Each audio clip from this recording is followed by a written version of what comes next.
Decades ago, food co-ops seemed like they would be in Boston for the long haul. The worker and community-owned stores offered culturally responsive food, connection to the neighborhoods, and an oasis in food deserts often found in communities of color left without easily available healthy grocery options. But the Harvest Co-op markets shuttered in 2018, saying there was, quote, no viable path forward for its Boston area stores. So for the past 5 years, Boston grocery co-ops were just a twinkle in the eye of the Dorchester Food Co-op team. Efforts to bring a food co-op to Dorchester, which is the city's largest and most diverse neighborhood, had been in progress for years. Now set to open this fall, the path to a Dorchester food co-op has taken more than a decade. So what distinguishes them from a Whole Foods or a Market Basket? Are they cheaper? Are the offerings different? And what does community ownership actually do for the surrounding area? I'm Jennifer Smith with CommonWealth, and today I'm joined by John Santos, the general manager of the Dorchester Food Co-op. John, thanks so much for being here. It's a pleasure to be here. So, in case, and I as a Dorchester resident cannot believe this, in case someone has never heard of the Dorchester Food Co-op before, tell me what it is and what your role is there. Well, first off, how could that possibly be that people haven't heard of the Dorchester Co-op? We started in 2012. And actually, one of the folks that this was her idea to try to bring a co-op to Dorchester, she actually met with folks at the Harvest Co-op and tried to get them to open a second location in Dorchester and was turned down, but didn't get deterred. And so she just leaned into it, and the co-op was actually incorporated in 2012. And it's been a community asset, attending farmers markets and doing pop-ups here and there and just trying to spread the word of the good words about how to help support the community. And eventually, in 2019, they found a partner in Viet Aid and were able to secure a site. And now we are the bottom floor of an apartment building that houses 41 different families, low-income families, right on the corner of Topliff and Bowdoin. The actual address is 195 Bowdoin Street, right across from the Family Nurturing Center. So we're right in a great spot to service the community. We have the Family Nurturing Center across the street. We have the Bowdoin Health Center right down the street from us.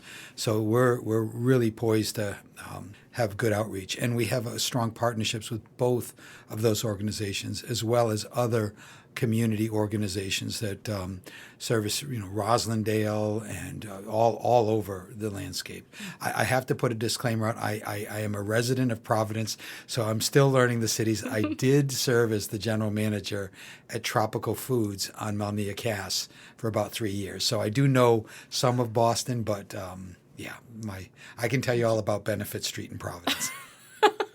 I mean, look, we are regional New England. We accept people even if they don't, live in Massachusetts, as long as they are bringing food to Massachusetts. So one thing that's kind of interesting that you mentioned, of course, Harvest, is Boston's had a long history with food co-ops. And of course, many places have a long history with food co-ops. So talk people through what's different about a food co-op as opposed to a normal market. So we are Boston's only food co-op now. I've had a lot of experience working in supermarkets. Started when I was 16, and I'm 62 now. Right, run stores for Whole Foods and different operations. So I can contrast this for you. So the primary difference is the ownership position. In a co-op, our co-op, for example, we have over 1,600 owners. They've paid $100 to become an owner member of the co-op. And it's kind of interesting because if you don't have the $100, we have a program that subsidizes that. The key thing is to get the community to take an ownership position. And that's a fee that you pay once in your lifetime.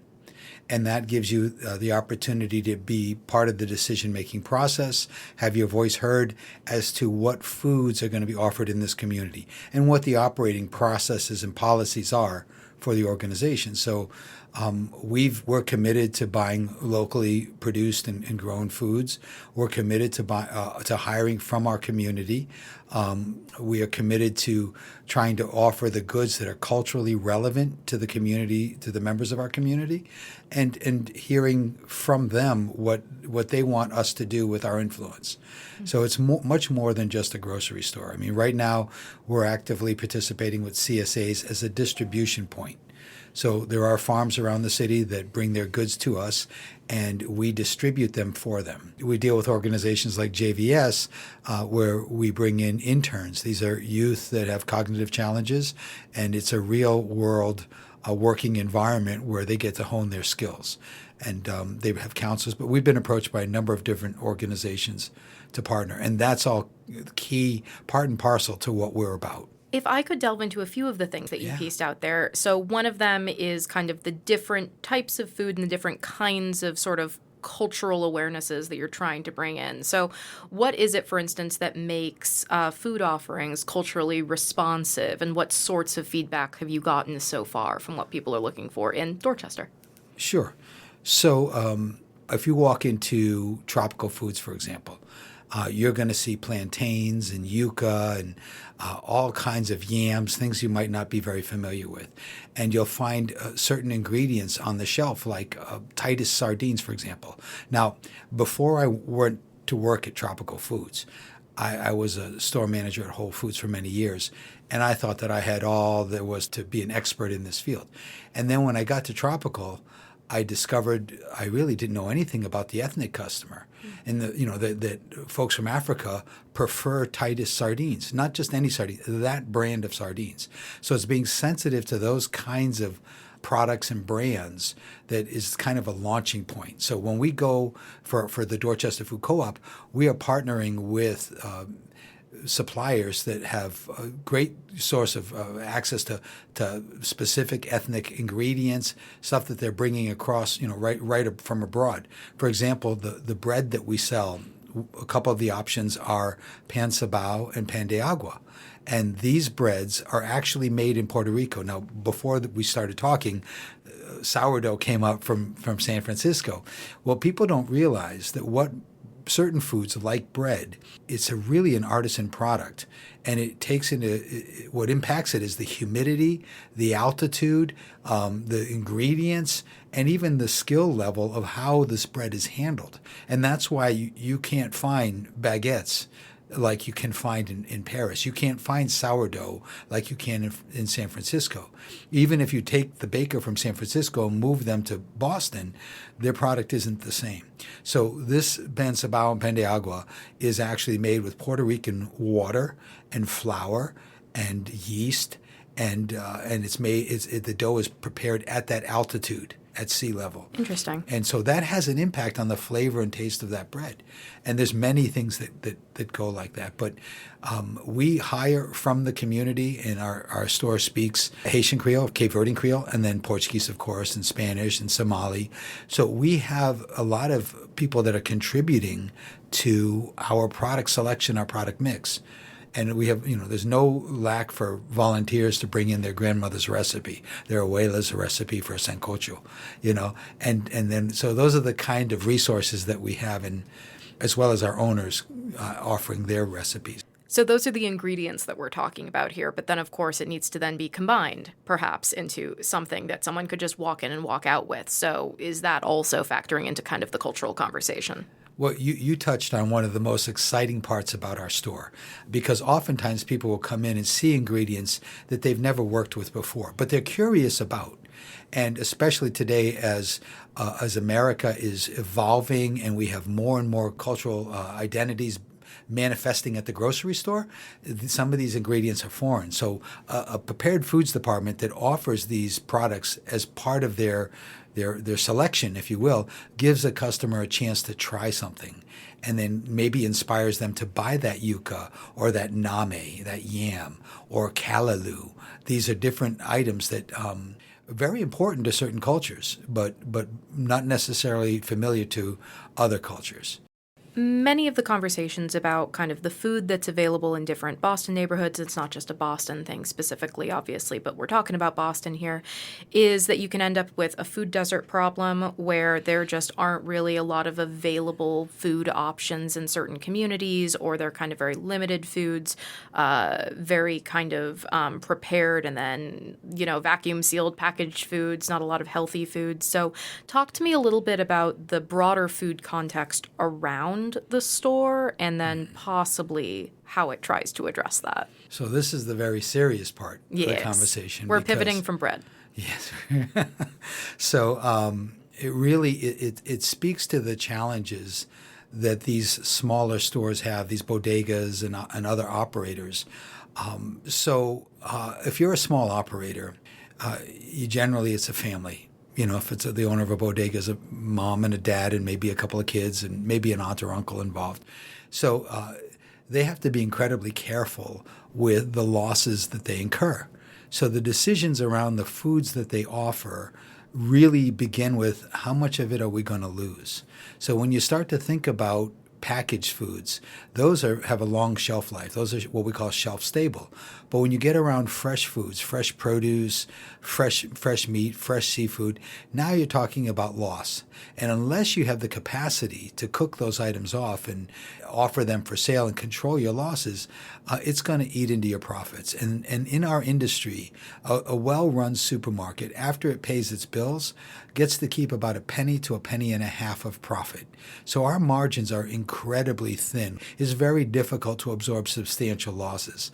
So in the decision-making process for these bodegas and these smaller operators, they choose not to offer these things because the option is they have to build into the cost of that head of lettuce.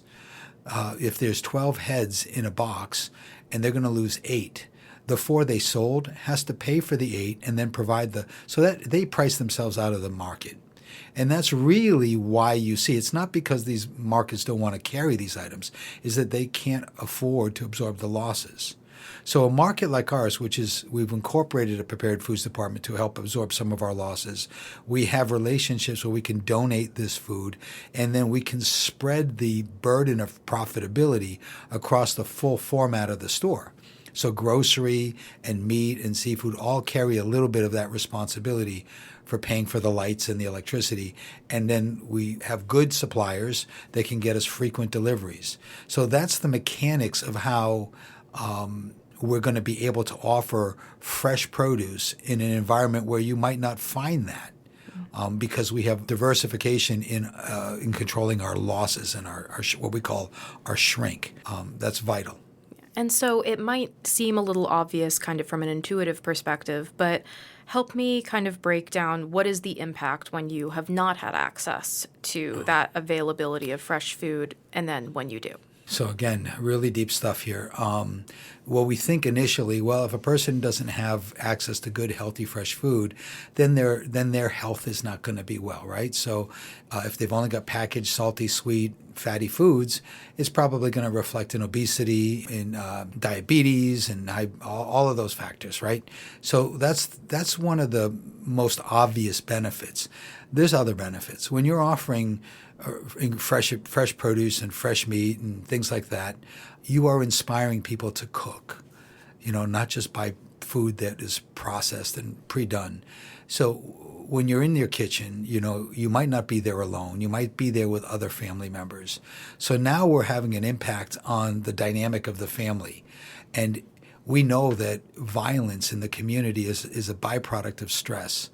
And if we can reduce the stress at the family level, then it's not a far reach to think we're having an impact on the community at large. Now, when you're engaging in conversation and you're preparing foods, hopefully there are children around learning how to do this, right? And taking pride in it. It's how I learned to cook, working next to my mom. It wasn't an option. It was a mandatory thing. We had to, besides cooking, we had to do dishes and all that, right? But those opportunities don't exist today because the food isn't there. It's easier to just buy pre-made stuff and then or just call for a delivery or something. So we're hoping to impact the fabric of our community by offering these fresh products and also giving folks the support behind it, showing them how to use these ingredients and having people who actively use these ingredients share that information, because we have a very multicultural store in the most multicultural part of the state of Massachusetts, right? So it's another way for society to look at a group of people that are very different, that prioritize things slightly differently, but have a common thread. And food on a table does that. It draws people together. It doesn't matter where you come from. If it's good food, it's good food, And you'll find a reason to partake, as will the person across from you. And that's kind of what we're offering, what we're hoping to do. And there's tangible ways that we do that, right? By partnering with people like Richard and at the Family Nurturing Center and Samantha over at Bowdoin Health Center. These are completely dedicated individuals, and they help. We're a resource for them, is what it comes down to. We're an extension of their established connections, and that's our purpose. That's where we find our service. And this does, of course, kind of loop us back to the financial component of it, the business model itself, which I guess if you're trying to figure out why someone should buy into a co-op or why someone would buy into a co-op, and then the impact of having kind of community investment in a literal sense in the store in the middle of the neighborhood. What's the hope for that? How was the model fine-tuned, and how was an amount landed on that seemed both accessible to people that live there, but then also hopefully enough to run a store? Oh, these are great questions. So let's start with, we talk about ownership positions. And when you think, well, I'm going to buy in, it's $100, I'm going to buy in, I'm going to be an owner of this co-op. And that, the benefit from that isn't a monetary benefit. Clearly, if we have dividends, if we make profit, we're going to distribute that money across the ownership base. But it's a long time coming before we're going to make profit. You want to participate because this is a door into having an impact in the community. It's a door that's open for you. It costs $100, and if you don't have that $100, we will subsidize to the whatever amount we have to. We just want you to participate. We want to hear your voice. The finances around that, the membership, the money that we gather from the membership is a very, very small amount when it comes to operating, running a store, building out a store. It's really more of a testament of a person's individual commitment. The amount was determined based on what was considered reasonably affordable for the average person in the community we serve. And again, it's highly subsidized. So we have money. We have lots of folks to help subsidize it. If that $100 is too much for you, we want you to be part of us. Our profitability, how we're going to be sustainable, it's going to initially come from a couple of different sources. Fortunately, we have some great support with foundations that have really been very generous to help put the seed money out there. We've done some crowdfunding things which have been well received, and we have a whole rotisserie chicken program because of it, the ovens and the coolers and everything. So it's been amazing. But at the end of the day, it's going to come from operations. And so we have to be diversified enough within the mix of goods that we sell, and we have to price where there are items that are going to be attractive and affordable, and at the same time we will have items that have enough profit margin to offset anything that's deficient. I want to speak to this a little bit more because people think, well, it's a co-op and it's for the community, so it's got to be cheap. It's going to be cheap. Well, I can tell you our meat and our fish and our chicken is not going to be cheap because of the standards that we have around that. Most of us in this country have become accustomed to these things being cheap, and we've looked the other way as to why they're cheap. And that's been the driving factor for getting the distribution out. Our driving factor for having meat in our store is that these animals have been treated humanely. There's been great handling practices. People are paid fairly. The farmers we deal with are making enough money so that they'll be able to sell us next year too, or the next time we go to buy. But that there are still people in our community that are that the dollars and cents really matter to, and it's great that these are free to roam animals, but I have to feed my kids and I have only so much to work with. So we have a bulk department that allows us to purchase goods in large quantities, like 100-pound bags of rice and beans, right? So we pour these into dispensers where a customer can come up and they can purchase a pound of rice, a pound of beans, and they can buy a different kind of rice every single night. They can have basmati, jasmine, any kind of rice, brown, anything they want, and they don't have to carry a big bag at home. But we base our pricing on the 100-pound bag. So it will be priced as though you were buying 100 pounds. So that's going to help keep the cost of those items. That's our dried bulk. We also have something that's fairly innovative, at least for New England, not for the West Coast, but for New England, it's a liquid bulk department. So this is a place where you can buy as much maple syrup as you want, which we've seen, olive oil, Are canola you guys oil. robbing the entire state of New Hampshire or Vermont? Well, bulk being like we'll buy a large quantity and then we have a dispenser that we fill. And then you can bring your container in and we'll fill it up. So this is good for the environment. We're not adding any plastic. This is for the folks that are trying to focus on a zero waste lifestyle.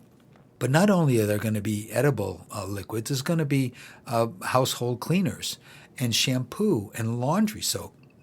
So instead of buying a $25 or $23 jug of Tide, when it's empty, bring me the container, and then we'll fill it with as much as you want. So for some folks that are on, have restricted incomes and they're waiting for that next release of money, they don't have to drop $23 on a thing of Tide. They can drop $5.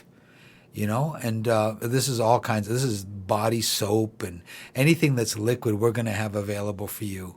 And you won't be paying the marketing costs, and you won't be adding plastic to the environment. That's kind of how we've structured the financial operations of the store. Yeah. And one thing that I want to make sure that we hit before we leave is sort of where we started, which is that a food co-op now is pretty rare in Boston. There had been some before.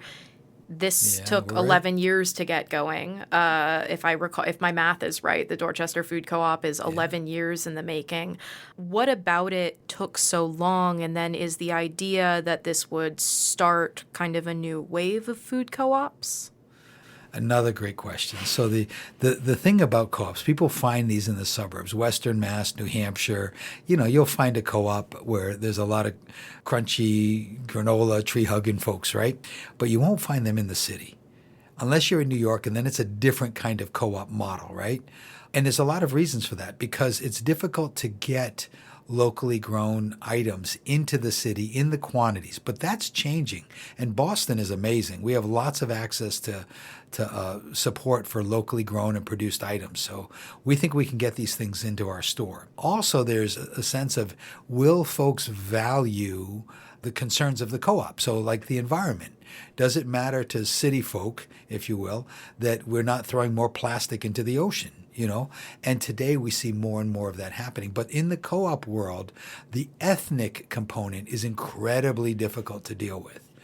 It has typically been a market servicing predominantly the white educated customer base that has discretionary income and is able to, find their way to the co-op and buy in their Birkenstocks, right?